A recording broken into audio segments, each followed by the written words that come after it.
Welcome to the Daily Insider here on Vegas Insider. I am Kevin Rogers. Friday, December 10th, 2021, Week 14 of the NFL already underway. The Vikings held off the Steelers and kind of a wacky finish last night after Minnesota was blowing out Pittsburgh, but the Vikings got the win. We'll talk about that coming up in just a few moments. Stephen Nover is going to join us, talk NFL. We'll highlight some of the top games over the weekend and also hit on the NBA card for tonight.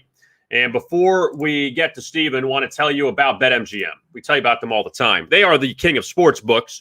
New players only. Bet $10 to win $200 if your team scores a touchdown. Bet on any NFL money line. And if your team scores a touchdown, you'll receive an additional $200 in free bets. Again, for new players only, must be 21 years or older to play.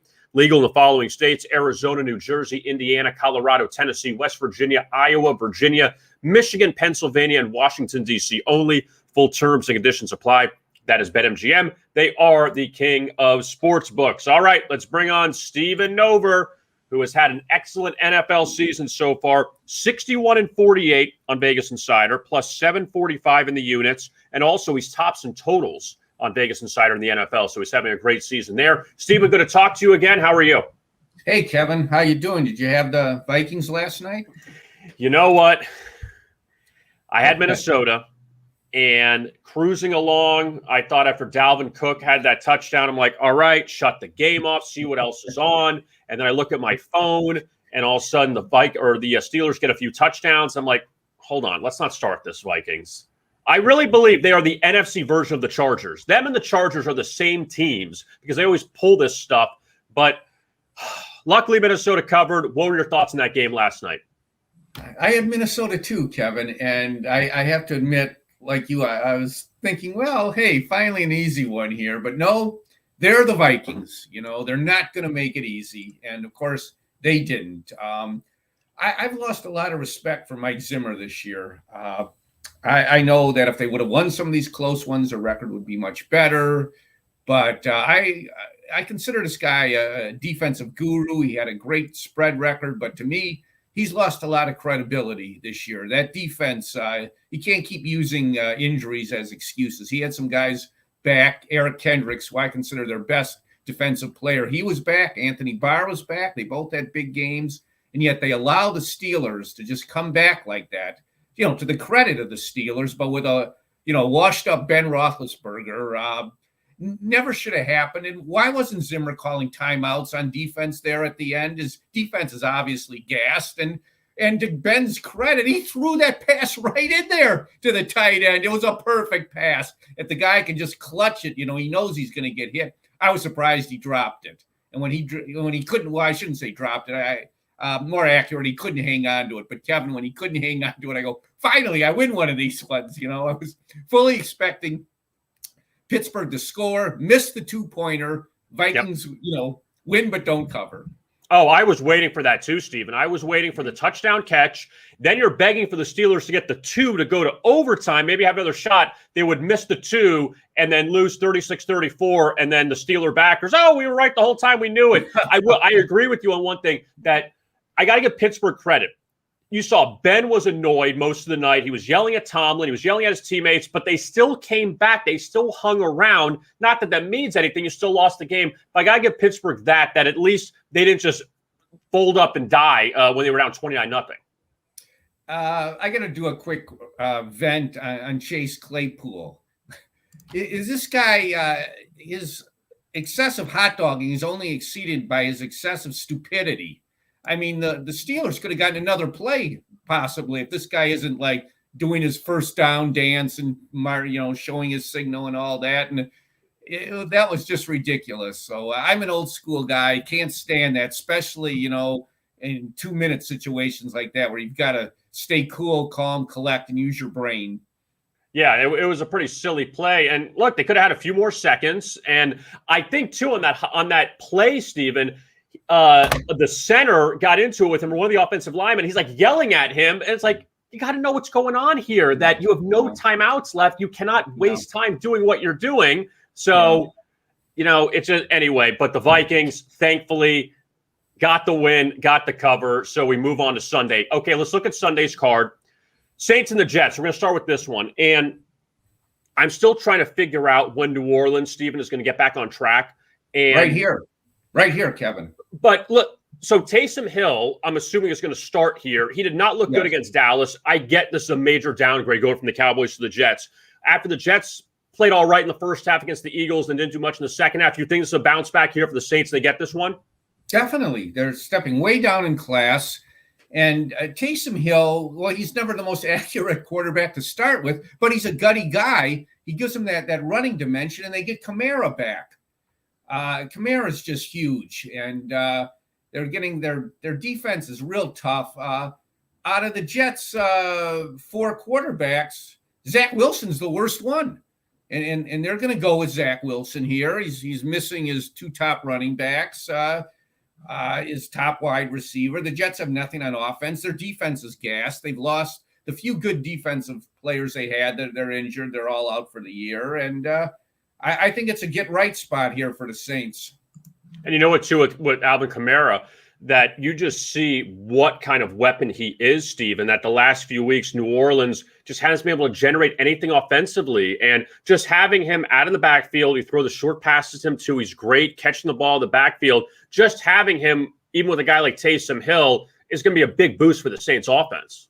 Also, they've been missing their 2 offensive tackles, both excellent players. I think they get at least one of them back. And if you saw the game against Dallas is putting a lot of heat on Taysom Hill. I thought, Taysom Hill, considering his passing limitations, his injured finger, the pressure that was on him, did a good job, a huge an upgrade on Trevian Simmons. And so I think, like I said, Kevin, I really think the Saints get right here.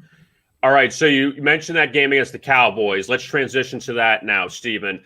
Big game in the NFC East. Cowboys and Washington have not played yet this year. So they got 2 meetings. Dallas still in the driver's seat in the NFC East, but Washington lurking. 4 straight wins, 4 straight covers, all as a dog. So they had that lull during the season. That Tampa Bay win really got them going. They held off the Raiders last week. You think this is the one where Washington can keep up that winning streak, or the Cowboys really distance themselves in the NFC East race? I think Dallas is the superior team here, but I'm not going to go against Washington. They lose their 2 best pass rushers, Chase Young and Montez Sweat, and their defense gets better for some strange reason. Their defense has really come on these last 4 games, which everybody expected it would look like at the beginning of the season when it was so highly disappointing. They're really a gutty team, and I like Rivera. The Cowboys, like I said, they had more talent. I don't like McCarthy. Kevin, as a Wisconsin native and a longtime follower of the Packers, I couldn't stand McCarthy the last few years at Green Bay. I'll never forgive him for blowing that playoff game with the most gutless coaching I've ever seen. The guy's stale, and I was just shocked that he got another job in with the Cowboys. And he's already popped off this week, predicting a victory. So it wouldn't surprise me this Washington's a gutty team that they can hang in there and pull the upset here. It's so interesting you mentioned that Chase Young is not there, and I feel like defensively they've gotten better. It's not because they gotten better because he's not there, but they played like they did last year. And look, they've squeezed out a few wins over Las Vegas last week, over Seattle 2 weeks ago. The defense stepped up against Tom Brady a few weeks ago. So it's good to see Washington now back in the race. And even if they don't win the East, maybe they get a wild card berth. Who knows? Now let's go over to the AFC. For the second straight game, not week, but second straight game, the Browns play the Ravens. Now, Cleveland had the bye in between. They lost that ugly game to Baltimore on the Sunday night a few weeks ago. Lamar Jackson wasn't great in that game.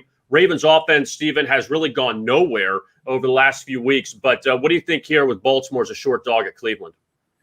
I'll tell you what I think, Kevin. Lamar Jackson is playing terrible these last 4 weeks. He's already has more interceptions and been sacked more times than I think he was all last year. They have no running backs that are good anymore. Their defense, key injury, Marlon Humphrey. I consider him one of the best cornerbacks in the league. He's out. On the flip side, though, I don't want the Browns. I don't trust them.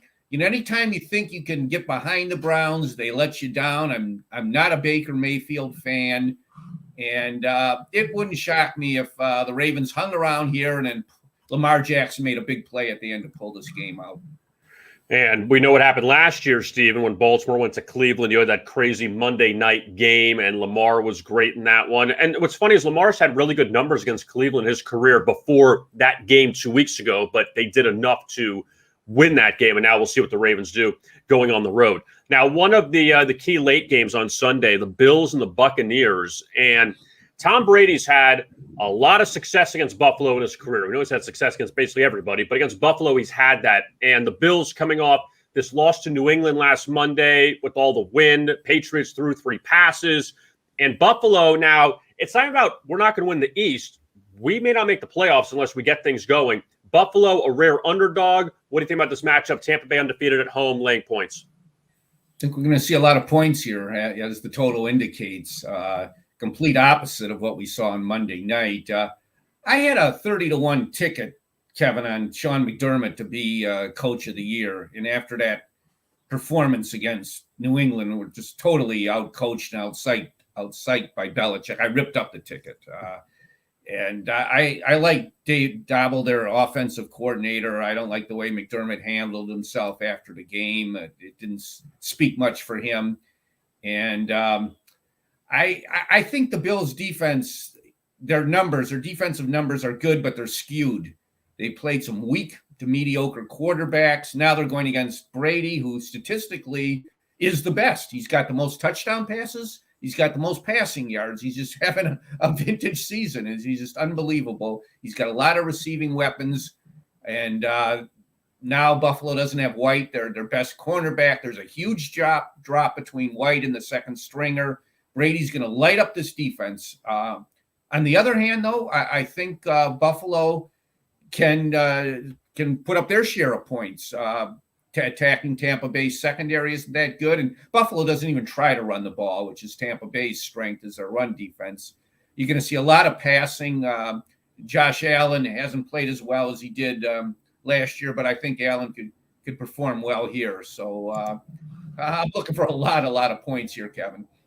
And that's the prime time afternoon game on Sunday at 4:25 Eastern. And now Monday night, Stephen, this was actually a really good game. Again, we got a good game on Monday night. You don't get them that often. Rams and the Cardinals out in Arizona. We have bad announcers, Kevin. Bad Monday night announcers, but good games. You got to put in the Manning cast then and just be done with it, right? I can't stand that play-by-play guy. Oh, is he brutal? Doesn't know the game. And Brian Greasy never says anything, just the obvious. So it's suffering, the games are good, but the announcing is like at an all-time low. Just get the crowd noise and be done with it, and then you just watch the game without the announcers. This game captioning, just have the script there. This game on Monday night, Stephen. So Cliff Kingsbury had a lot of issues with Sean McVay. He couldn't beat him for a long time.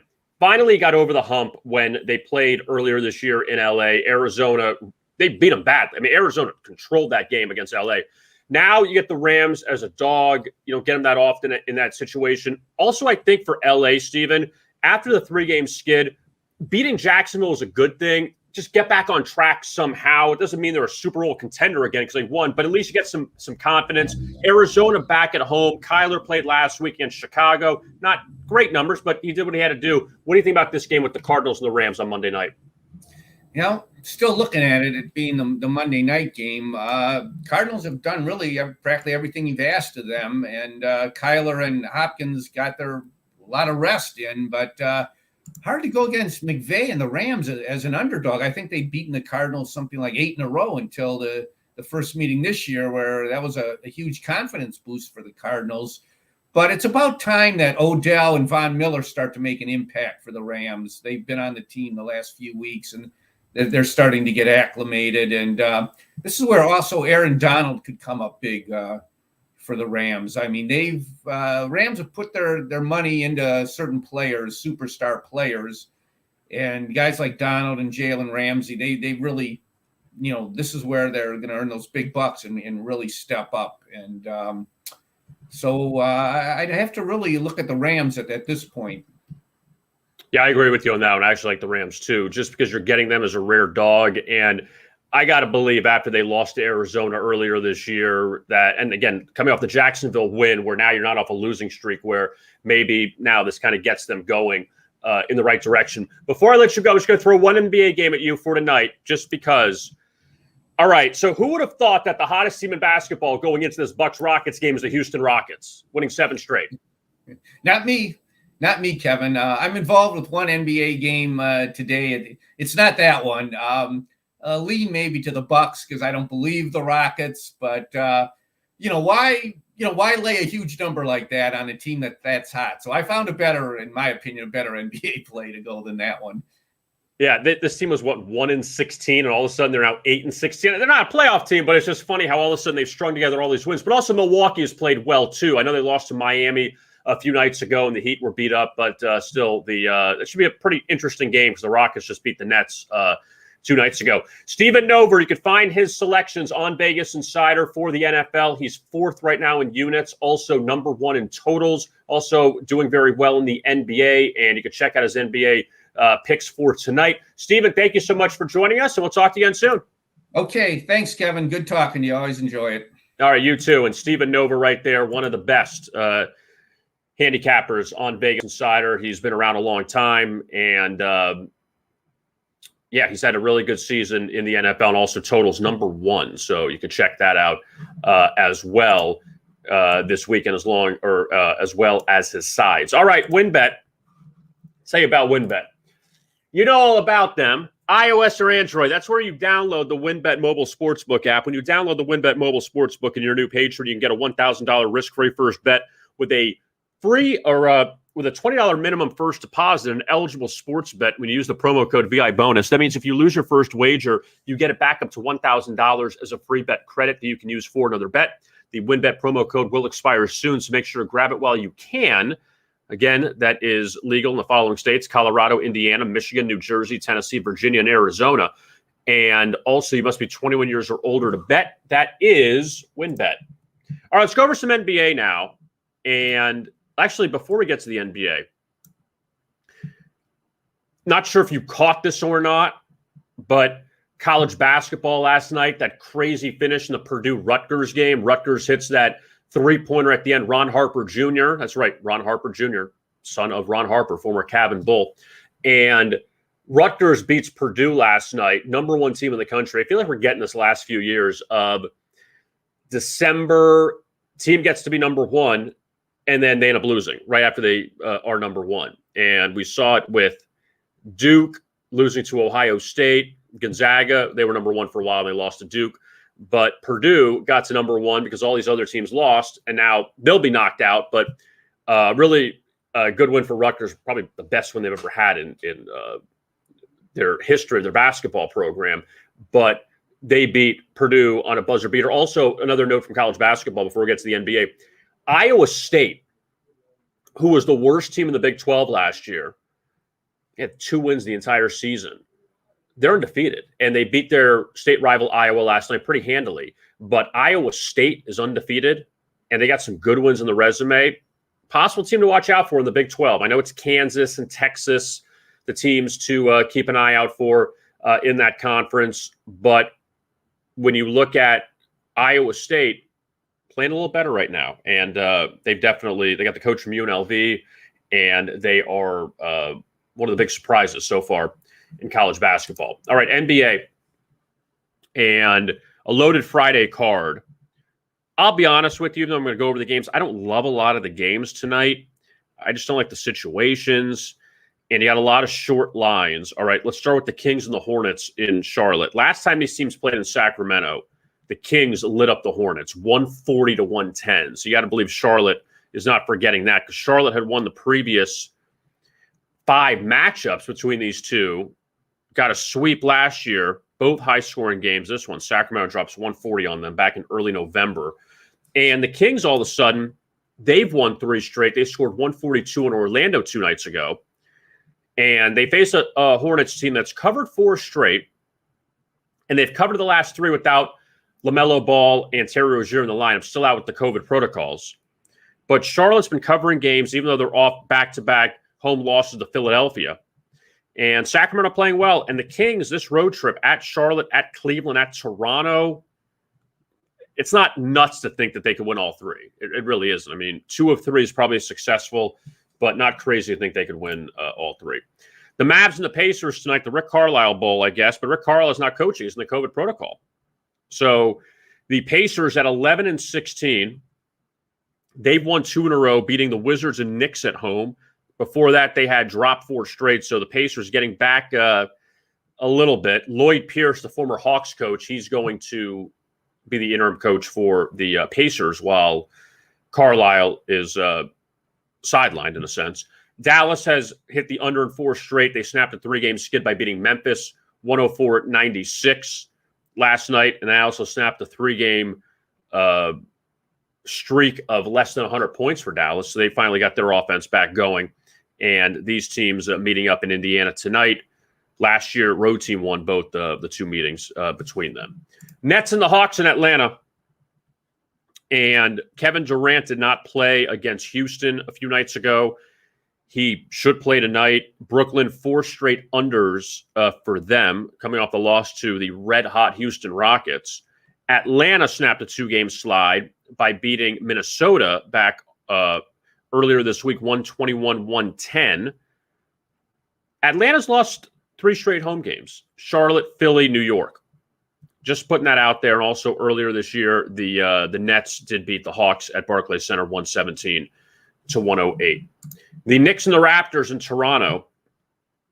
And the Knicks lost to the Raptors at the Garden earlier this season. They were up early in that game. I know what that means in the NBA. It doesn't mean much. But Toronto came back and beat them 113-104, 7-point dogs. Now the Raptors are short favorite here. New York has lost 4 of 5. The Raptors had their modest 2-game winning streak snapped by Oklahoma City back on Wednesday, 110-109 as 8-point favorites. Now Toronto a short favorite against the Knicks. This line has kind of swung back and forth a little bit, but the Timberwolves now a short favorite at BetMGM against Cleveland, and probably see us close around a pick'em 1. I mean, it could go to Cleveland, who knows? But Cleveland has actually covered 9 straight games. Best ATS team in the league, 19-7. The Cavaliers. Who would have thought? And they snapped a 2-game slide by beating Chicago 2 nights ago. No DeRozan for the Bulls. Minnesota, they had a nice run, and then they have now fallen backwards, 4 straight losses. But here are the last 3 losses. Utah, Atlanta, Brooklyn. And even at Washington's not easy. So they played some pretty good competition during this stretch. No disrespect to the Cavs. Cleveland's covered a lot, but now we're seeing Cleveland as a short road underdog. They've covered a lot of games as heavier road underdogs. And the Cavaliers there, we'll see if they get a 10th straight cover. The Bucks and the Rockets in Houston, we talked about with Stephen Nover a few moments ago. The Rockets were 1-16. They're 8-16. Not like they are in any kind of race, but 7 consecutive wins for Houston. That is extremely impressive. And they beat Brooklyn. Again, no Kevin Durant in that game, but the Nets are still, still Harden out there. But, well, not exactly a great lineup Brooklyn was trotting out the other night besides James Harden. He was 4 of 16 from the floor and 3 of 12 from 3. You should know those rims better. But Houston, though, all 5 starters in double figures. Jalen Green is still hurt. They're doing it all without their top pick. And Milwaukee, they had won 7 of 8 before losing to Miami back on Wednesday night, 113-104 as a 6.5-point favorite. The Bucks have lost 2 straight on the road. I mean, Giannis didn't play in the Toronto game, but that's a stay-away game. Lakers and the Thunder in Oklahoma City. That's actually double revenge for the Lakers. Oklahoma City came back and beat LA twice so far this year. Lakers lost last night to Memphis, 108-95. Just when you think you get some momentum, you just can't. They beat Boston a few nights ago, and then they lost to Memphis. Good job by the Grizzlies, though, bouncing back after they had lost to Dallas the night before. Oklahoma City now back-to-back road wins over Detroit and Toronto. I know not great competition. 4 straight overs for the Thunder. But Oklahoma City has beaten LA twice so far this year. Lakers on the back-to-back. You wonder if LeBron and Anthony Davis are going to play. 4 straight covers for Oklahoma City against LA dating back to last year. one of the games that LeBron didn't play in this year when the two teams met up. The rest numbers for the Lakers are 3-0 to the over. 1-2 straight up and against the spread with no rest, but 3-0 to the over if you want to maybe take a look at that. Two more games to get to. Pistons and the Pelicans from New Orleans. I am staying away from this Pelicans team. I've been burned by them way too many times. Detroit's 4-20. New Orleans is 7-20. And Detroit, was that 10 consecutive losses for them? But they did cover as 5-point dogs to Washington the other night. 3 straight overs for the Pistons. New Orleans, 2 straight defeats. Houston and Denver. They were up 5 late in that Denver game. Ended up going to overtime and lost. I don't like either side in this game. Celtics and the Suns in Phoenix to wrap up the night. Kind of lean Boston here. Last game of the road trip for the Celtics. Lost to the Lakers and the Clippers the last 2. They also lost at Utah. They won at Portland. Phoenix, 0-3 ATS the last 3. And after they had that long losing streak, what am I talking about? Long winning streak, they lost to Golden State, and they beat San Antonio by 4. So Phoenix trying to get a winning streak going now. I mean, they're still 20-4. It's not like they're doing anything bad. But Boston 13-13, just trying to end that road trip on a good note. All right, before we get to our best bets, BetMGM, the king of sportsbooks. You know him. You see the ads. You see Jamie Foxx in the ads, rocking it. Bet $10 to win $200 if the team scores a touchdown for new players only. Bet on any NFL money line, and if your team scores a touchdown, you'll receive an additional $200 in free bets. Again, new players only, must be 21 years or older. Arizona, New Jersey, Indiana, Colorado, Tennessee, West Virginia, Iowa, Virginia, Michigan, Pennsylvania, Washington, D.C. only. Full terms and conditions apply. That's BetMGM. They are the king of sports books. All right, before we get out of here, I want to get to the my best bets for this week. I went in the NFL. I went 1-1 last week. I had the Eagles over the Jets. I lost with Jacksonville against LA. All right, you see the picks on the screen. Start the 49ers at Cincinnati against the Bengals. No Joe Montana, no John Taylor, no Sam Weiss, none of that. So the 49ers laying 1.5 at Cincinnati. I just wonder, why the Bengals are a dog here after the Bengals 2 weeks ago. It seemed like they were the toast of the AFC North. They beat down Pittsburgh. Then they ended up losing to the Chargers last week. They were down big in that game, came back, made it interesting, but then Mixon had the fumble, Chargers returned for a touchdown, and LA pulled away in that game. But San Francisco lost at Seattle last week, fine. But now back on the road again. They've been playing a lot better, San Francisco. They got some confidence. They're trying to get a wild card. They're not getting the NFC West title. They're not going to catch Arizona. But San Francisco playing well. Cincinnati, they're good. They're up and coming. I don't know if they're there just yet. They could be in the playoffs when it's all said and done, but a little too inconsistent at times with the Bengals. Buffalo, you get them as a road dog here. They were a road dog at Kansas City earlier this year and won outright. And now they get Tom Brady and the Bucs. And after the performance on Monday night against New England, after they had chances. Look, New England threw 3 passes in that game. New England ran the ball. Belichick, the genius, figured it out. But Buffalo still had a chance to win that game late. Josh Allen had a few throws knocked down. I think Buffalo comes back here, and I'll take the 3.5 with them against Tampa Bay coming up on Sunday. The Bucs have been good at home, 5-0. Best team they played at home is Dallas. They've beaten Atlanta. They beat Miami. They beat Chicago. They beat the Giants. Not great teams.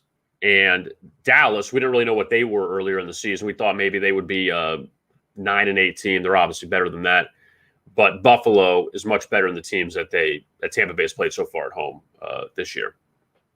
All right. With that being said, my thanks to Stephen Nover for joining us on this edition of the Daily Insider. And we'll be back with you on Monday. Dave Sherapan will join us again on Monday, our Monday guest, former odds maker, to talk about the weekend that was in the NFL. Also have Army-Navy tomorrow, the big matchup. That's at MetLife Stadium in New Jersey. Army's favored by a touchdown in that game, 7.5. UFC 269 is tomorrow in Las Vegas at T-Mobile Arena. Check out the video, too. Adam Leichenstein does a great job covering the UFC MMA circuit for Vegas Insider. Check out his previews, also a video that he and I did earlier in the week to preview some of the big bouts on Saturday night in Vegas, UFC 269. Check that out on our YouTube channel. Also, you can find it on Vegas Insider. And check out that video for a couple of the best bets for Saturday night. Again, I am Kevin Rogers. Thanks a lot for tuning in to this edition of the Daily Insider. We'll talk to you again on Monday. Have a great weekend. And as always, best of luck with your bets.